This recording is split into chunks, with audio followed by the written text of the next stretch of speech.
கனமழை எச்சரிக்கை காரணமாக நிறுத்தி வைக்கப்பட்டிருந்த உதகை மலை ரயில் சேவை இன்று மீண்டும் துவங்கியுள்ளது. இது பற்றிய கூடுதல் விவரங்களை வழங்குவதற்காக செய்தியாளர் சந்தோஷ் இணைகிறார். அவரிடம் பேசலாம். சந்தோஷ், விவரங்கள்.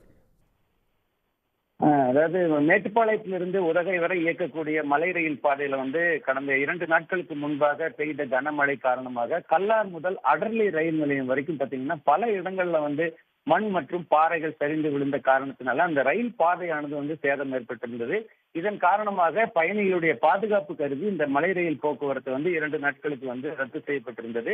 தற்போது பாத்தீங்கன்னா மழையினுடைய தாக்கம் குறைந்திருக்கக்கூடிய காரணத்தினாலும் அதே போல அந்த பாதையில் ஏற்பட்டிருந்த மண் மற்றும் பாறைகள் அகற்றப்பட்டு பாதை சீரமைக்கப்பட்ட காரணத்தினாலும் இன்று முதல் மலை ரயில் போக்குவரத்தை சேலம் கோட்ட ரயில்வே எடுத்திருக்கிறாங்க. இன்னைக்கு பாத்தீங்கன்னா 180க்கும் மேற்பட்ட பயணிகள், சுற்றுலா பயணிகள் பல்வேறு பகுதியிலிருந்து வந்தவர்கள் இந்த காலை 7-10 மணிக்கு மேட்டுப்பாளையத்திலிருந்து புறப்பட்டு சென்ற மலை ரயில்ல ஒரு மகிழ்ச்சியான ஒரு சூழ்நிலையில இன்னைக்கு பயணம் பண்ணியிருக்கிறாங்க.